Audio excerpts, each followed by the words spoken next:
All right. Thank you for joining us.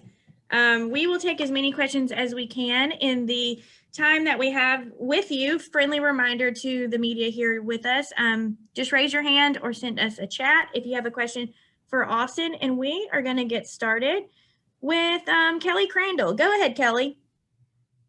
Thanks, Amanda. Austin, I know you talked a little bit last week about the Daytona 500 and having to qualify in. I'm curious, have you, you'll get about 50 minutes of practice before qualifying. Is that going to be enough time to go through what I assume will be a pretty big agenda for your first time in the car? Yeah, I mean, you got 50 minutes to figure out how to get into the Daytona 500. It's not easy. That'll be my first time in a Cup car, first time on a Speedway in a Cup car.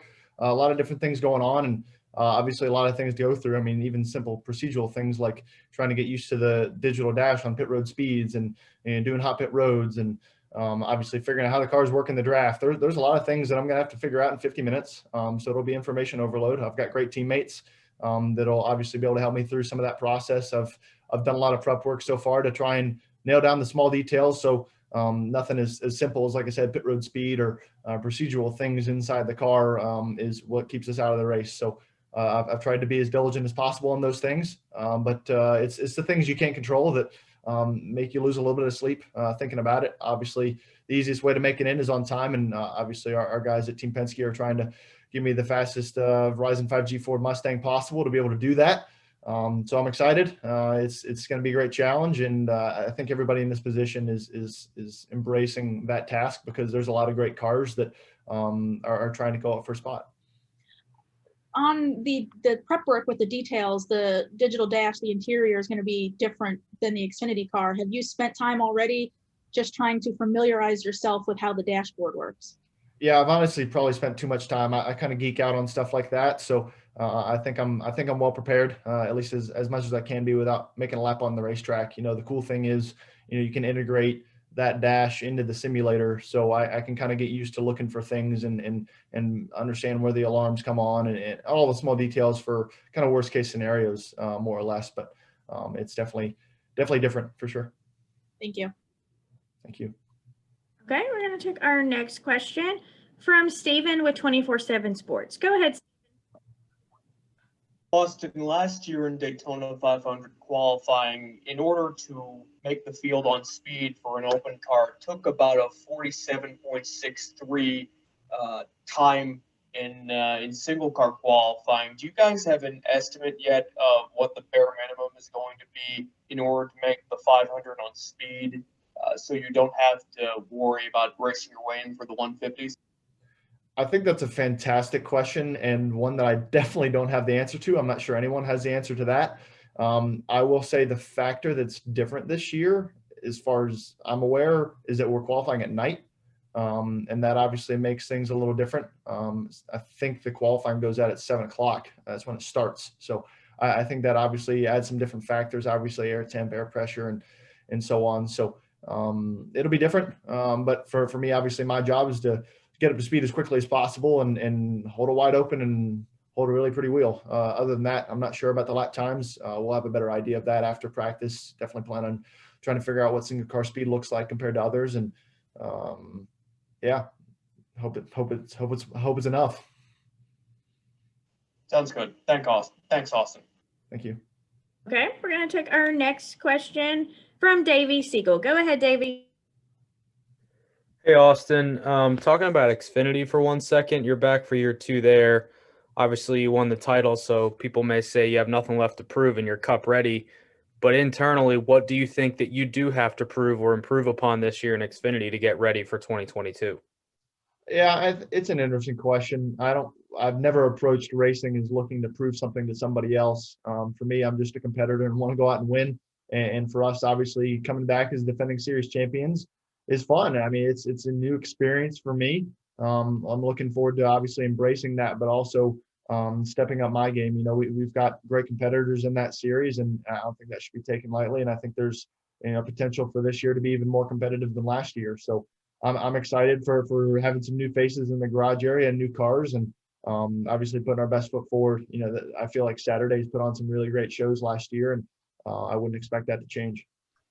Thanks, Austin. Best of luck. Thank you. All right, we're going to take our next question from Jenna Fryer. Go ahead, Jenna. Austin, also about the Xfinity Series.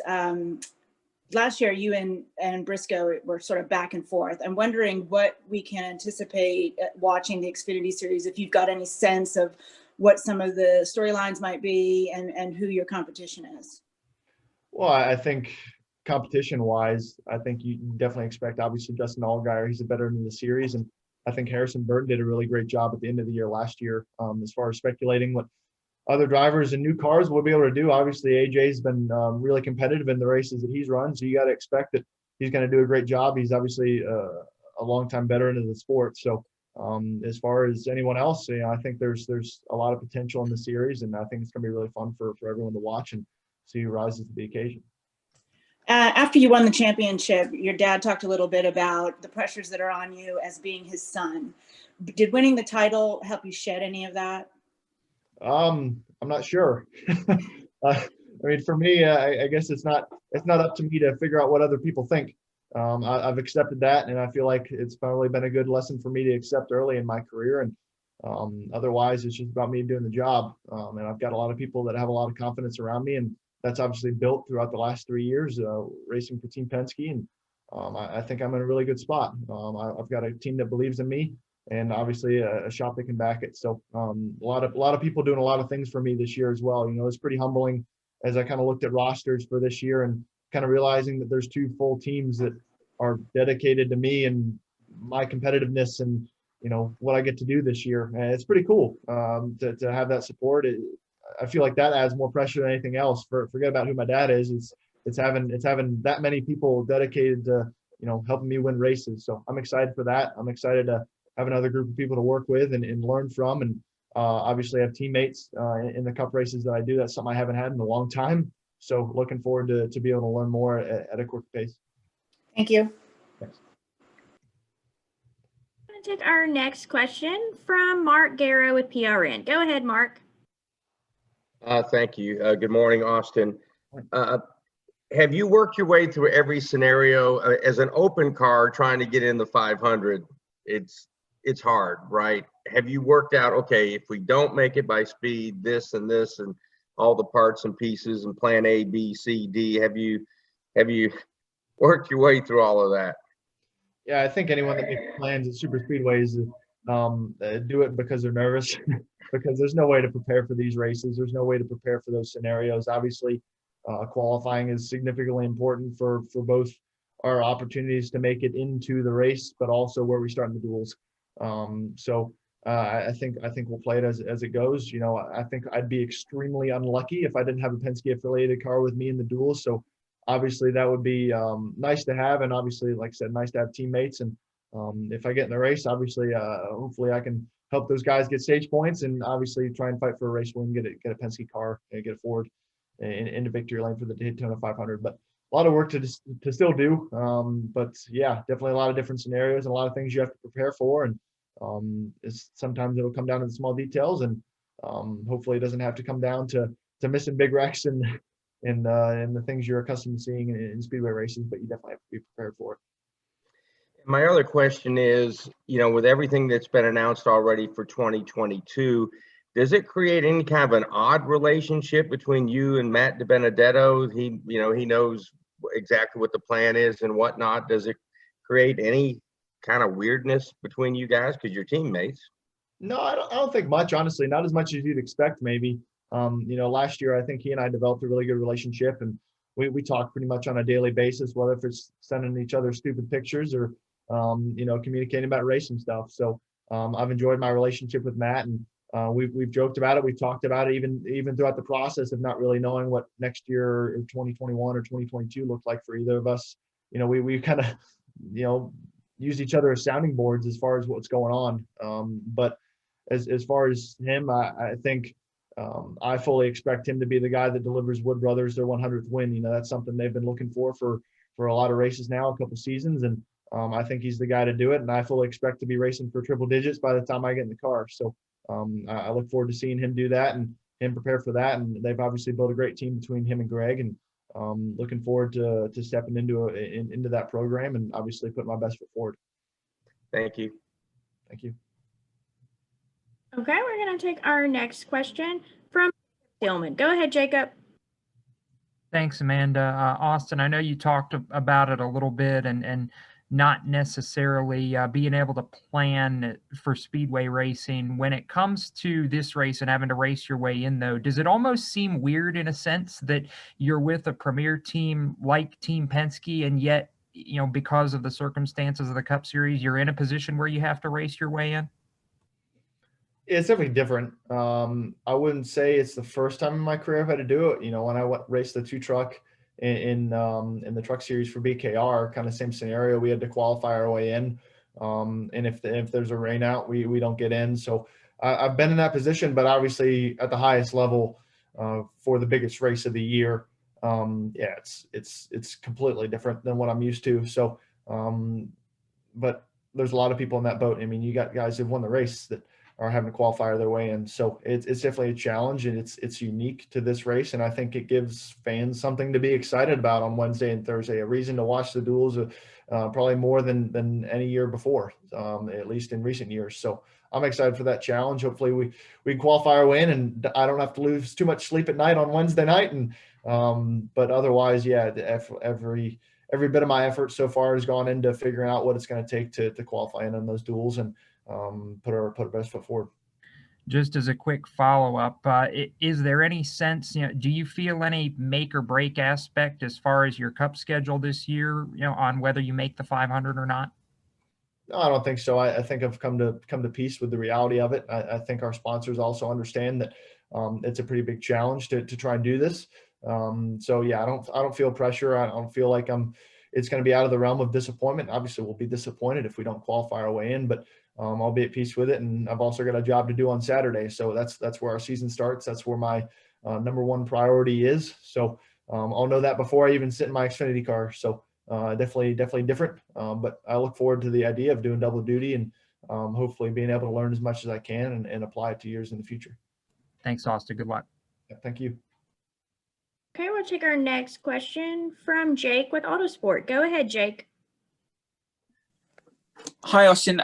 Just touching on practice and qualifying this year. Obviously, as a result of not having it at the majority of the races, you're going to have less seat time on your Cup schedule.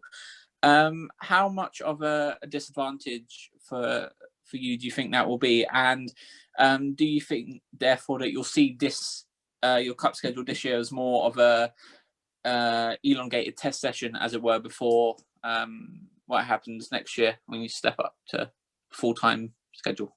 Yeah, I think in my head I've kind of compartmentalized Daytona 500 is a separate program than the rest of the races we're going to try and run. Obviously, that schedule is still to be determined, but for those races with no practice that we'll try and run, if we're able to get in, those will be a challenge. I mean, I think the first challenge would be probably starting at the back and try not to go a lap down before the first caution. So yeah, like you said, learn as much as you can and hopefully be able to, squeak a result out of it either way. I feel like I'll be able to have a great gauge of my strengths and weaknesses moving forward into obviously a full season in 2022. And I think that's the number one goal, is to figure out where I am in those regards. But otherwise for Daytona, yeah, it's a challenge for sure. I mean, that 50-minute practice session, we're going to have to be really, really efficient. A red flag could really screw up our day, our prep work, or at least make it a little bit more blind. So hoping for a green 50 minutes and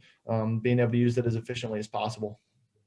And just a quick follow-up. Do you see the road courses as more of a chance for the new ones that are coming this year, as more of a chance for some, because most people it'll be equal for everyone. Do you see them as a chance where you can stand out and maybe grab a surprise result somewhere? I'd certainly like to. That'd be a lot of fun. Obviously, that's the highest level and the best drivers. So, like I said, we still haven't figured out what races those are, but I definitely would like to do some. And hopefully, the great thing is a lot of those road course races this year will be some races with practice. So I think that gives us a better shot of contending higher up in the field. But Look, I'm not going to put any pressure on myself or any expectations to be able to go out and do that. Like I said, it's the best of the best. So take it as we go and see the pace we have and see the speed we have and move forward. But otherwise, yeah, I think number one is just learn as much as you can. Great. Thank you. Thank you. Okay, we'll take our next question from Tucker White. Go ahead, Tucker. All right. Let me just press record there. Austin, we've seen for the last few years that in the playoffs that more often than not, the best driver, such as last season with Kevin Harvick, doesn't go on to even make the championship race, much less even win the championship. So how exactly is a championship, like in the playoffs, even a good measure for determining the champion when other leagues like IndyCar and Formula One aren't doing such a format to decide its champion? Yeah, it's definitely different. I think it's a format oriented for the entertainment, number one, because when it comes down to one race, it's high stakes. You got to do everything perfect, and you got to showcase that. Obviously, from the standpoint of the Cup Series last year, or even in all three series, in the Truck Series and in the Cup Series, the regular season champion did not go on to win the championship. In our case, we did. So that's kind of cool. We also scored the most points. So in any format, we would have been the champion last year. And I know that. And so I can go to bed knowing that either way, we did the best job we possibly could compared to our competitors. So otherwise, it's a different format, and everyone's got to play in the same field. Everyone knows what the challenges are. So I don't think it changes, if someone's a legitimate champion or not. So I think it's whatever the challenges are, whether in basketball, if your 3-point shot was 5 feet further back, some guys would probably miss it more. And if it was further forward, some guys would probably make it. It's just a different challenge, and everyone knows it, and everyone has to prepare for it. All right. Thank you. Thank you. Okay, we're going to take our next question from Dustin Long. Go ahead, Dustin. Thank you. Austin, can you give me a sense of the progression that you feel like you've made on the super speedways? And I obviously, I know in 16 you had the truck experience, Talladega 17, you also in 18, first Xfinity race at Daytona, didn't last very long. And as watching the tape back, it just looked like you got 3 wide in the middle and it was, and just didn't have a place to go. It almost looks a little bit more inexperienced at that point as kind of playing a factor. And I'm just curious how you feel like you've developed since then. As I don't know if I'd call that incident a mistake, or maybe you would, but how you would look at that and how you kind of progressed on that type of track since. Yeah, I mean, from my first race at Talladega and that in the truck series, in the 2 truck, to where I am now, I definitely have a greater understanding of what to expect. And a lot of that's your relationship with your spotter. And I try and do a great deal of prep work into these races and trying to understand, how runs are generated and how you can do your best to stay out of trouble. Cause that's the number one thing to start with. At Daytona, I've not done a very good job at staying out of trouble, whether that's my fault or not. But either way, I look forward to trying to continue to improve on that. I think we set some goals as a team earlier this year, and I'd say one of my extracurricular goals is to try and win a super speedway race, because at the end of the day, the biggest race in NASCAR is a super speedway race, and whether if it be a confidence boost or understand how to control the pack, and that's something that I feel like has been my biggest challenge to understand, because you don't get a lot of time to lead, and to win a race, you got to know how to lead a race. So I feel like I've grown a lot to understand where those runs come from, and the mindset you have to be in, and how that changes from being in the middle of the pack to being the pusher, to how do you get yourself there and how you stay there. So it's definitely a fine art, and there's some guys that do a really great job at it, and it all starts with the prep work. Thank you. Yeah, thank you. Okay, we're going to take our next question from Daniel McFadden. Go ahead, Daniel. Hey, Austin. How would you, right now, after winning the Xfinity Championship, how would you describe your own self-evaluation of your ability as a driver compared to 4 years ago when you were part of that 60 team in the Xfinity Series that just struggled to get anything done of value on the track? Yeah, I mean, that's a brutal description, but probably accurate. I would look further back than that. It always surprises me when I go back and do a different type of racing, how much how much more comfortable I am around other cars. You know, when you're racing an IMSA, you know, you qualify, and qualifying is extremely important, and you want to establish your track position and then execute a perfect race from there.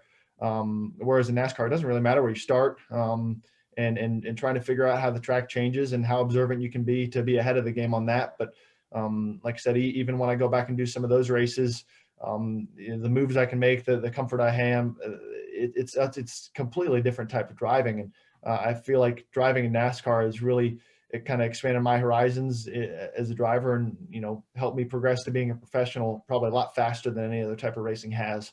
So I feel like I've grown a lot in a lot of different ways. And my NASCAR career has been, I wouldn't say under a microscope, but you've seen all the mistakes I've made because they've all been on TV. So from my first race in a truck to obviously my last race in an Xfinity car, I've learned a lot. You kind of don't know what you don't know. And that's the same way I approach the Daytona 500. There's a lot of things that I don't know right now about how to drive one of those cars and how to prepare for this race. So leaning on a lot of experienced members of our team, whether it be my crew chief or my teammates, and applying that to trying to make it in the Great American Race. Thank you. Thanks. Okay, we're going to take our next question from Marty with ROC Sports. Go ahead, Marty. Thanks, Amanda. Hey, Austin. Great to be back with all of you guys as well. Kind of just as a follow-up to Jake's question, this could apply to either the Xfinity Series or the Cup Series, but if there's a road course that you think you could surprise everyone at in the Cup Series schedule, what road course could it possibly be? I can't really speculate on that, but I can tell you the one race that I definitely want to do is the 4th of July race at Road America. I've said it because it's going to be an awesome event. I mean, that place, that time of year is already a party in itself. And that's an incredible facility. And I think something that's going to be a staple of the Cup schedule for a long time for those reasons. It's a historic racetrack. So I hope to be able to get to do that event because it's going to be cool. It's going to be the first one. And like I said, I think it's going to be the first of many. So I'm excited for that event. Hopefully I get to be part of it. But otherwise, I think if I'm driving for Team Penske, I've got a great shot to win at every race that I go to. So I don't think it'd be a surprise, but it's definitely racing against the best of the best. And I don't know what that's like yet. So I'm excited to see what that challenge is like and learn from those guys. And like I said, hopefully represent ourselves and our sponsors as well as possible in those scenarios. Is there as well in the Daytona 500 an underdog you could possibly see come to the occasion, surprisingly, in the final laps? Well, you got to look at who's left. That's the hardest part about this race. You know, if you're still in it, you've got a shot. I mean, we've seen races in years past where there's 4 or 5 guys that don't have damage. I mean, if you don't have damage, you've got a shot to win the race. And that goes from if you're, you know, a top 10 car to a top 30 car. So I think that's the number one goal, I think, for most people is to just stay in the game. So for us, we got to be in the game first to stay in the game. But I think you got a lot of new guys and a lot of different cars that I think are going to be learning a lot of things for the first time. And I think those would obviously be great stories for first-time winners or guys in new situations. So I think that's what makes this race exciting, because there's a lot of newness to it, because it's the start of the year, a lot of new faces and new cars, but definitely a challenge for everybody in as far as just getting to the end. Thank you for your time, man. Have a great Speed Weeks. Yep, thanks, man. Okay, we're going to take our next question from Jamel Hawkins with ASN Media. Go ahead, Jamel. Thank you. Austin, are you glad that after your performance last year in the Xfinity Series that you're no longer referred to as just a road course ringer? And do you think that drivers in the Cup Series need to start paying more attention to you? I'm not sure about everybody else, but I definitely feel like I've always wanted to be described as a race car driver, because I want to do different things. I want to drive race cars, but I'm definitely focused on NASCAR racing. So in a sport that races primarily on ovals, I feel like you have to be good at them to be successful. So obviously, yeah, to cross that bridge is obviously great. And for me, it's about, you know, what's next. And for me, what's next is trying to figure out how the best are the best and how to be the best of the best. And that's probably going to be a longer road than winning on an oval. So I'm excited to have a sneak peek of that this year and be able to get a taste of what that's like, where my strengths and weaknesses are. And obviously be able to go out and replicate or try and be better and add something to our program. Thank you. Thanks. All right, Austin, thank you so much for your time, and we wish you the best of luck during Daytona Speed Weeks. Sweet. Thank you. Appreciate it.